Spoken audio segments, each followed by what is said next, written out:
جو چاہے وہ کرنے پر قادر. بس ہمارا بھروسہ ہل جاتا ہے. ہم سمجھتے ہیں دنیا والے ساتھ دیں گے, ہم سمجھتے ہیں دنیا والے مسئلہ, ارے دنیا والے تو دکھ ہی دکھ دیتے ہیں. اپنا پرابلم بتاؤ تو ہنستے ہیں.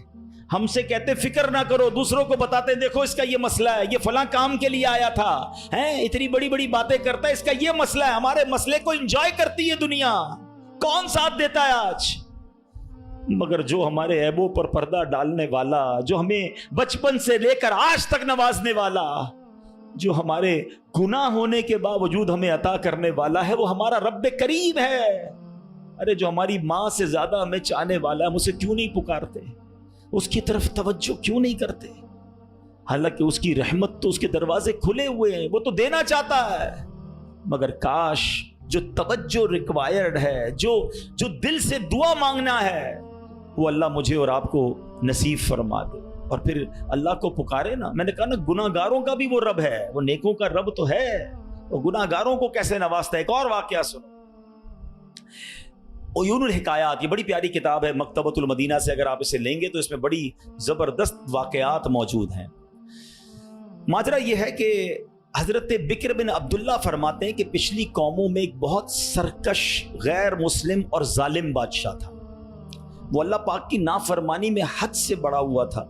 ایک مرتبہ ایک جنگ میں بادشاہ کو گرفتار کر لیا گیا. اب اتنا ظالم تھا کہ جنہوں نے گرفتار کیا تھا انہوں نے کہا اب اس ظالم بادشاہ کو تو تڑپا تڑپا کے مارنا ہے. طے یہ پایا کہ اس کو ایسا کرو کہ تانبے کی ایک دیگ میں ڈالتے ہیں اور اس کو اونچی جگہ پر لٹکاتے ہیں اور نیچے آگ جلاتے ہیں تاکہ یہ جل بھون کر مر جائے. ایسے ہی کیا گیا, تانبے کی دیگ بنائی گئی, نیچے آگ لگا دی گئی. اب آہستہ آہستہ جو ہے وہ دیگ گرم ہوئی, بادشاہ کی حالت خراب, پوری دیگ گرم ہو جائے تو جسم جھلسنے لگا. اس نے پہلے تو جھوٹے خداؤں کو پکارا, مگر جس ساری زندگی جن کے آگے پیشانی رگڑی تھی انہوں نے کیا جواب دینا تھا؟ کسی نے کوئی جواب نہیں دیا, کوئی مدد نہیں آئی.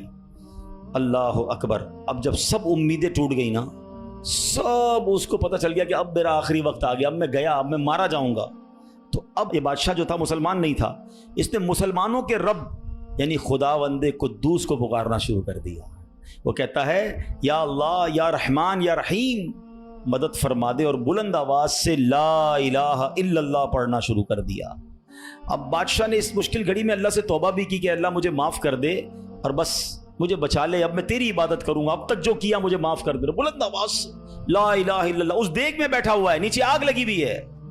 دیکھو کریم نے اس کی پکار کیسے سنی کہ بارش برسنا شروع ہو گئی.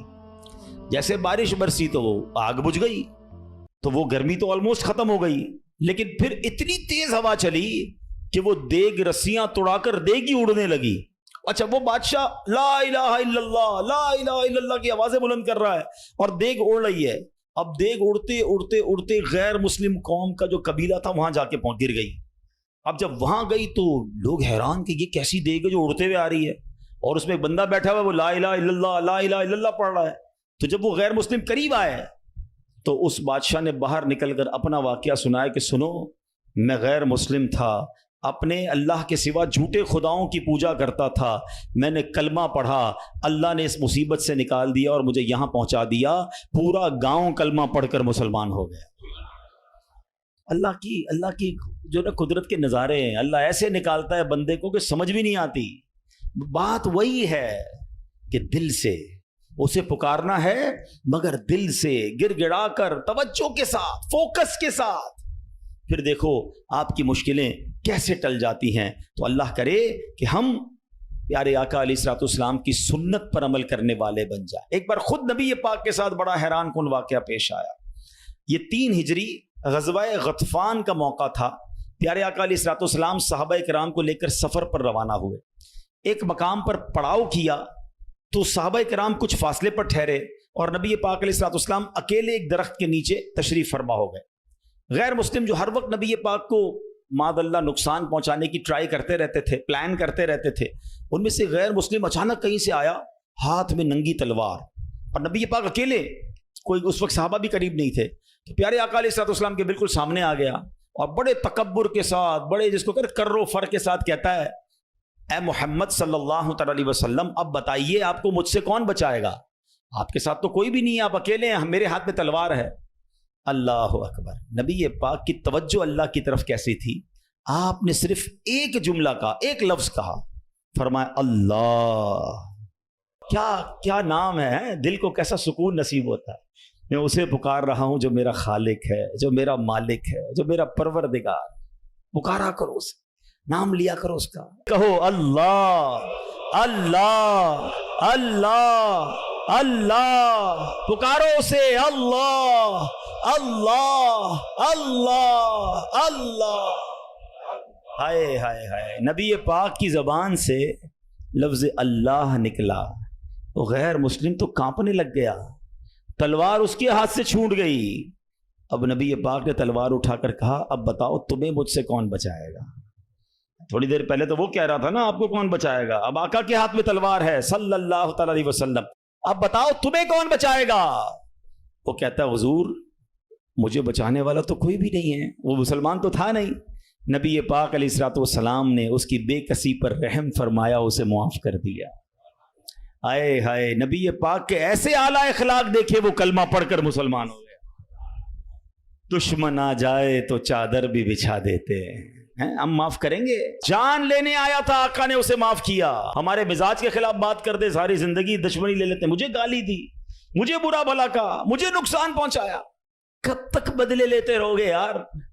ہیں نبی پاک کے امتی ہو تو معاف کرنا بھی تو سیکھو. آقا علیہ الصلوۃ والسلام جانی دشمن کو معاف کر دیتے. ہم اپنے بھائی کو معاف کرنے کے لیے تیار نہیں ہوتے. نہیں میں نہیں جاؤں گا بھائی کے گھر، ہم نہیں جاتے فلاں رشتہ دار کے گھر، ہم نہیں بلاتے کسی کو دعوت میں. چھوٹی چھوٹی باتیں ہیں. کبھی دعوت نہیں دی تھی آپ کو اس وجہ سے، کبھی سیدھے منہ بات نہیں کر سکے، آپ کو ویلکم نہیں کر سکے، آپ کو تحفہ نہیں بھجوایا. اتنی چھوٹی بات پر آپ نے رشتہ داریاں ختم کر دی. اور ایک طرف کہتے ہو کہ نبی پاک کے امتی، آقا کے غلام.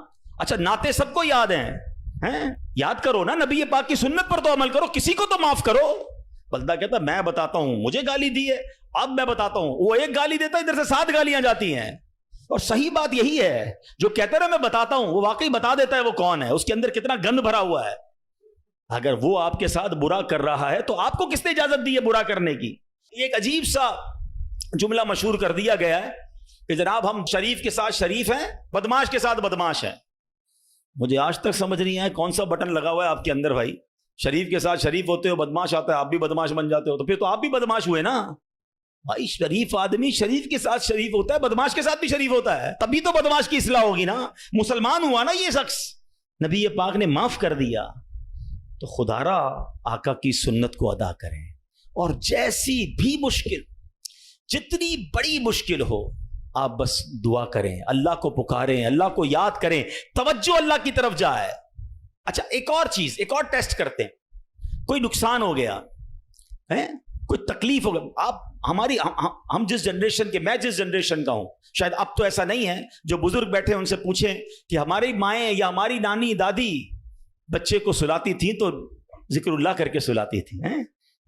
آمینہ بی بی کے گلشن میں کیسے پڑھتی تھی؟ آمینہ بی بی کے گلشن میں آئی ہے تازہ بہار، پڑھتے ہیں صلی اللہ وسلم آج در و دیوار. نبی جی اللہ اللہ اللہ لا الہ ہو اللہ اللہ اللہ لا. رات بچے کو سلا رہے ہیں تو ذکر الہی ہو رہا ہے، نعتیں سنائی جا رہی ہیں، بچے کو کچھ لگ جائے تو حسبی اللہ یا اللہ خیر ہے. اب تو عجیب عجیب باتیں ہیں. رات کو موبائل پکڑا دیا ہاتھ میں، گانا دیکھتے ہوئے، میوزک دیکھتے ہوئے، کارٹون دیکھتے ہوئے، ابا بھی سو رہا ہے، بچہ بھی سو رہا ہے. صبح اٹھتے ہی بھائی وضو کروا کے فجر پڑھایا جاتا تھا، کلمہ پڑھایا جاتا تھا. مجھے اپنا یاد ہے کہ ہم جب چھوٹے تھے تو اسکول جانا ہوتا تھا، تو فجر کی نماز کے بعد پھر سو گئے، تو ہمارے اس وقت ریڈیو پاکستان پہ، جو میری عمر کے لوگ ہوں گے ان کو پتا ہوگا، اب تو پتا نہیں ہے، صبح 7 بجے جو ہے نا وہ درود پاک چلتا تھا. اللہم صلی علی سیدنا محمد النبی الامی وعلی آلہ وصحبہ کچھ یاد آ رہا ہوگا. یہ کنٹینیو چلتا تھا. تو والدہ وہ اس کو آن کر کے بڑی آواز کر دیتے تھے تو خود ہی آنکھ کھل جاتی تھی, خود ہی. اب درود سے اٹھایا جا رہا ہے. یہ انداز تھا ہمارے گھروں کا کہ صبح اٹھاتے وقت, رات سلاتے وقت, بچے گھر سے جا رہا ہے اللہ رسول کے حوالے, غوث پاک کے حوالے. یعنی ہماری ٹریننگ اس طرح ہوتی تھی کہ بات پر اللہ کا ذکر, اللہ کے رسول کا ذکر. اب تو کوئی تکلیف ہو, پتہ نہیں انگریزی میں پتہ نہیں کیا کیا آوازیں نکال رہے ہوتے ہیں, معاذ اللہ گالیاں منہ سے آ رہی ہوتی. لیکن ہے ہی نہیں. پہلے تو زبان سے یا اللہ خیر, فوراً ذکر الہی. یعنی ہماری ٹریننگ یہ ہوا کرتی, اور ہونی بھی یہی چاہیے مسلمان کی, کہ ہم تکلیف میں بھی. اچھا پھر ایک اور عجیب بات پتہ ہے کیا ہے, چلیں اب میں دوسری طرف لے آتا ہوں اپنی گفتگو کو, کہ تکلیف میں تو ہم اللہ کو یاد کرتے ہیں, پھر تکلیف ختم ہو جائے تو پھر کہاں چلے جاتے ہیں. اچھا بعض اوقات پتہ ہے کہ اچانک مسجد میں کوئی نیا آدمی نظر آنے لگتا ہے نا, ٹوپی بھی پہنی ہوئی, ہاتھ میں تسبیح بھی ہے, خیر تو یہ کدھر سے آیا بھائی, اور 5 نمازیں بھی پڑھ رہا ہے, بعض اوقات نماز سے بھی پہلے آ جاتا ہے. میں پوچھو خیر تو ہے, بس وہ والدہ ہاسپٹل میں ہے یا فلاں پرابلم ہے. بہت اچھی بات ہے, میں خدا نہ خواستہ ڈسکریج نہیں کر رہا, مگر ادھر وہ پرابلم دور ہوئی, ادھر مریض ٹھیک ہوا, ادھر مسئلہ حل ہوا, وہ بندہ ہی غائب ہو گیا مسجد سے. تو یہ کیا ہے؟ ہم خوشی میں بھی اللہ کے بندے ہیں, ہم غم میں بھی اللہ کے بندے ہیں. ہم غموں میں بھی اسے پکاریں, ہم خوشی میں بھی اسے یاد رکھیں. اور یہ بات میں نہیں کہہ رہا, یہ اللہ کریم نے قرآن مجید فرقان حمید میں ارشاد فرمایا, اور یہ کافروں کی عادت اللہ نے ارشاد فرمائی. سنو, اللہ قرآن میں فرماتا ہے وَإِذَا مَسَّ الْإِنسَانَ الضُّرُّ دَعَانَا لِجَنبِهِ أَوْ قَاعِدًا أَوْ قَائِمًا. اللہ فرماتا ہے اور جب آدمی کو تکلیف پہنچتی ہے تو لیٹے ہوئے اور بیٹھے ہوئے اور کھڑے ہوئے ہر حالت میں ہم سے دعا کرتا ہے. بہت اچھی بات ہے, مگر آگے کیا ہوا؟ اللہ فرماتا ہے پھر جب ہم اس کی تکلیف دور کر دیتے ہیں تو یوں چل دیتا ہے گویا کبھی کسی تکلیف کے پہنچنے پر ہمیں پکارا ہی نہیں تھا, یاد ہی نہیں رہتا اللہ کا گھر. سچ بتاؤ ایسا ہم نہیں کرتے؟ پرابلم ہو تو گھر میں قرآن خوانی کراؤ, درود پاک کا ختم کرواؤ, امام صاحب کے پاس چلتے ہیں, دعا کرواتے ہیں, ذرا مسجد میں دعا کروانی ہے. ارے بھائی دعا کر دی, تمہارا مسئلہ حل ہو گیا, اب گئے کدھر؟ یہ اللہ پاک سے کیا تعلق بنا رہے ہو؟ ایسا نہ کریں. دیکھیں آپ اپنے انداز میں سمجھیں, میں بلا تمثیل سمجھا رہا ہوں. کوئی بندہ وہ ہے جو آپ سے جب ملتا ہے اپنے مطلب کے لیے ملتا ہے, بلکہ ایسے بھی لوگ ہوتے جب باتیں سمجھ آ جاتی ہے یار کوئی کام ہی لے کر آیا ہوگا, اس کا کوئی مسئلہ اٹکا ہے نا تو آج چہرہ دکھایا ہے, تو اس بندے کی کیا عزت ہوتی ہے آپ کے پاس. اور ایک بندہ ہے جو روز ملتا ہے, محبت کرتا ہے آپ سے آپ کے پاس آ کے بیٹھتا ہے, کبھی کبھی مسئلہ بھی بیان کر دیتا ہے, لیکن مسئلہ نہ بھی ہو تو آپ کے پاس ضرور آتا ہے. وہ دوست ہوتا ہے نا, فرق ہے نا, ایک مطلب کے وقت تمہارے پاس آتا ہے, ایک روز تمہارے ساتھ پاس آتا ہے. اب بلا تمثیل سمجھو, جو مطلب کے وقت اللہ کی بارگاہ میں جا رہا ہے, جو کسی مشکل کے وقت تو رب کے پاس جاتا ہے, اور جیسے ہی رب اپنے کرم سے مشکل آسان کر دے وہ غائب ہو جاتا ہے. تو ایسا نہ کیا کرو, اللہ کے گھر میں آیا کرو, مسجدوں میں بیٹھا کرو, نمازوں کی پابندی کیا کرو, اور اللہ کو ہر حال میں پکارا کرو. پھر دیکھو وہ رب کریم آپ کی کیسی مشکلیں آسان فرمائے گا. اور ہمارے اسلاف تو کس طرح اللہ کو غم میں یاد کیا کرتے. اللہ اکبر. ایک بار بڑا خوبصورت واقعہ پھر انشاءاللہ اپنا بیان میں ختم کرتا ہوں. ابو الحسن سری سقطی رحمۃ اللہ تعالی علیہ کا واقعہ.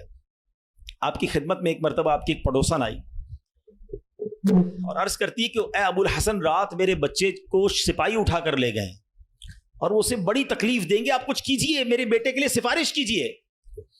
پڑوسن کی فریاد سن کر سیدنا ابو الحسن نے کیا کیا, جانماز بچھائی یا کھڑے ہوئے اور خشوع و خضوع کے ساتھ نماز شروع کر دی. اب پڑوسن کہہ رہی میں ان سے سفارش کرانے آئی ہوں, بچہ میرا جیل میں ہے, پتہ نہیں کتنی پٹائی کریں گے اس کی, اور یہ حضرت نماز پڑھنے پہ لگ گئے. اچھا نماز بھی آپ نے بڑی طویل نا, مزیدار خشوع و خضوع سے پڑھ رہے ہیں. اچھا جب کافی دیر ہو گئی نا تو وہ عورت کہتی ہے حضرت جلدی کریں, میرے بچے کو قید میں ڈالا ہوا ہے وہ, اور اس کی تکلیف پہنچائیں گے. آپ نے جلدی نہیں کیا, آپ نے سکون سے نماز پڑھی, اور جب نماز سے سلام پھیرا نا تو کہا اے میری بہن, تمہارا ہی تو معاملہ حل کروا رہا تھا, تمہارا مسئلہ ہی تو حل کر رہا تھا. ابھی یہ آپ نے کہا تو پڑوسن بھاگتی ہوئی, اس کی بچی بھاگتی ہوئی, امی گھر آ جائیں, بھائی آ گیا واپس, بیٹا گھر آ گیا. آپ نے کہا میں وہی تو مسئلہ حل کر رہا تھا, جدھر سے حل ہونا ہے ادھر آپ نے رجوع کر لیا. یہ طریقہ بتا دیا ہمیں. پرابلم ہونا وضو کریں اور 2 رکعت صلاۃ الحاجات پڑھیں. ہاں اللہ کے پاس یا اللہ تیری بارگاہ میں آ گیا ہوں, جو پرابلم ہے, آپ کی رپورٹ غلط آ گئی ہے, آپ کی ڈاکٹر کہتا ہے پرابلم ہے, آپ کو جناب کوئی قرضے کا مسئلہ آ گیا ہے, کوئی بھی پرابلم, مال خراب ہو گیا ہے, 2 رکعت پڑھیں. کسی کے پاس پہلے نہ جاؤ, پہلے اللہ کے پاس. اللہ بھیجے گا آپ کو, اللہ آپ کے پاس راستے بنائے گا. آپ انشاءاللہ نماز پڑھیں, اللہ کو پکاریں, آپ کو انشاءاللہ ایسا راستہ سجائی دے گا کہ کام سارے سیدھے ہو جائیں گے. ہم پہلے کہیں اور جاتے ہیں, ہم رب کے پاس کیوں نہیں جاتے؟ ہم سب کے پاس جاتے ہیں, ہم رب کے پاس نہیں جاتے. ہم سب پر بھروسہ کرتے ہیں, ہم رب پر بھروسہ نہیں کرتے. آج کے اس بیان میں ایک بات سیکھ کر جانا ہے کہ میری مشکلوں کو حل کرنے والا کون ہے. زور سے بولو نا, ایک بار اور بولو. پریشانی دور کرنے والا کون ہے؟ بیماری دور کرنے والا کون ہے؟ مصیبت ٹالنے والا کون ہے؟ مجھے عزت دینے والا کون ہے؟ مجھے ذلت سے بچانے والا کون ہے؟ مجھے دشمنوں سے بچانے والا کون ہے؟ میرے غموں کو دور کرنے والا کون ہے؟ میری بے قراری کو دور کرنے والا کون ہے؟ دل میں چین ڈالنے والا کون ہے؟ ارے مجھے اپنے گھر کعبے کو دکھانے والا کون ہے؟ مجھے حج پر بلانے والا کون ہے؟ مجھے مدینے کی حاضری کا شرف دینے والا کون ہے؟ مجھے اپنے محبوب کا سچا عاشق بنانے والا کون ہے؟ مجھے گناہوں کے دلدل سے نکال کر نیکیوں کے راستے پر چلانے والا کون ہے؟ اور سنو, انشاءاللہ مجھے جنت میں بھیجنے والا کون ہے؟ پھر جب سب دینا اس نے ہے, سب ملنا اس سے ہے, پھر کیوں جاتے ہو ادھر ادھر؟ اس کا در تھام لو, اس سے محبت کرو, اس پر یقین کرو اور اسے پکارو. میں نے آج آپ کو قرآن کے ذریعے, حدیث کے ذریعے, واقعات کے ذریعے سمجھایا کہ جب جب اسے پکارا گیا ہے اس نے اپنے کرم کے دروازے کھولے ہیں اور اس نے مصیبتوں کو حل کر دیا ہے. ہاں کبھی کبھی ایسا ضرور ہوتا ہے کہ میں جو مانگوں وہ مجھے نہیں ملتا, میں جو مانگوں اس میں لیٹ ہو جاتا ہے. اب اس میں شیطان دماغ میں خیالات ڈالتا ہے کہ ساری باتیں تو مولانا صاحب نے کر دیں, مگر میں تو بہت سالوں سے دعا کر رہا ہوں, میرا تو مسئلہ ہی حل نہیں ہو رہا, میں تو رو رو کے دعا بھی کرتا ہوں, تہجد میں بھی دعا کی, کعبے کے سامنے جا کر بھی دعا کر کے آیا, فلاں بہت بڑی نیک شخصیت سے بھی دعا کرائی. ہاں اب یہ وسوسہ بھی آج سمجھ لو, اس کو حل کر لیتے ہیں نا. اللہ سے ہر حال میں محبت کرنی ہے, ٹھیک ہے. اب اس کے بہت سارے جواب بن سکتے ہیں. پہلے تو میں آپ کو ایک حدیث سنا دیتا ہوں تاکہ آپ کو تسلی ہو جائے. حدیث پاک میں آتا ہے جس کا مضمون ہے کہ جب کوئی فاجر, فاسق, گناہ گار, کافر اللہ کو پکارتا ہے نا تو اللہ فرشتوں کو فرماتا ہے اس کا کام جلدی کر دو, مجھے اس کی آواز پسند نہیں آ رہی ہے. اور جب کوئی اللہ کا پیارا اسے پکارتا ہے نا, اللہ فرشتوں سے فرماتا ہے ابھی اس کا کام نہ کرنا, اس کو اور پکارنے دو, مجھے اس کا پکارنا پسند آ رہا ہے. سچ بتاؤ نا, میں مانگوں اور مجھے مل جائے یہ اچھا ہے, یا کبھی زندگی میں تو کوئی ایک ایسی دعا کر لوں کہ اللہ جبریل سے فرمائے کہ اے جبریل اس کا کام نہ کرنا, اس کو اور پکارنے دو, اس کو اور گڑگڑانے دو, مجھے اس کا گڑگڑانا پسند آ رہا ہے. میری تو زندگی وصول ہو گئی نا کہ میرا پکارنا اگر رب کو پسند آ رہا ہے تو مجھے اور کیا چاہیے. وہ پنجابی شاعر کہتے نا, جے سونا میرے دکھ وچ راضی, میں سکھ نو چلے پاواں. پھر مجھے کرنا کیا ہے سکھ کو اگر میرا مالک میرے دکھ میں راضی ہے؟ ارے رب راضی ہے تو سب راضی ہے. پہلے تو یہ یقین لاؤ نا اپنے اندر. پھر دوسری بات, چلو لاجیکلی ایک تو حدیث سنا دی, تاخیر میں واویلا نہ کیا کرو, کیا معلوم تمہارے لیے اللہ کی طرف سے کچھ اور اس سے اچھا لکھا ہو. اور ایک لاجیکلی بات بھی سمجھ لو تاکہ آئندہ دعا میں تاخیر ہو تو اللہ سے شکوہ مت کرنا, اللہ سے دور مت بھاگ جانا, محبت میں کمی نہ آنے دینا, بھروسے میں کمی نہ آنے دینا. آپ کے گھر میں کوئی بچہ ہو, اس کو بخار ہو جائے, ٹھیک ہے نا, کھانسی بھی ہو رہی ہے, وائرل ہو گیا ہے, اور وہ رو رہا ہے مجھے آئس کریم کھانی ہے, آپ کھلائیں گے؟ جواب دیجئے. اچھا وہ کیا ٹھنڈا پانی جوس پینا ہے, پلائیں گے؟ اچھا وہ رونے لگ جائے, خوب روئے, ضد کرے, آپ کا ایک دوست بھی برابر میں بیٹھا ہو کہ یار کیسے ظالم باپ ہو, آپ کا بچہ رو رہا ہے, کھلا دو نا آئس کریم, جوس پلا دو, کیا جاتا ہے؟ کیا جواب دو گے؟ دوست کے کہنے پہ پلا دو گے؟ آپ کہیں گے بھائی میں اس کا والد ہوں, مجھے پتا ہے کہ مجھے کب اس کو کیا دینا ہے. ایسا ہی ہے نا, تم والد ہو, تمہیں پتا ہے بچے کو کب کیا دینا ہے. میرے مالک کو نہیں پتا کب مجھے کیا دینا ہے. میں رو رہا ہوں نہیں دے رہا, میں گڑگڑا رہا ہوں نہیں دے رہا, میں التجا کر رہا ہوں نہیں دے رہا. ارے مان لو نا, کہ اگر وہ نہیں دے رہا تو یہی میرے لیے بہتر ہے.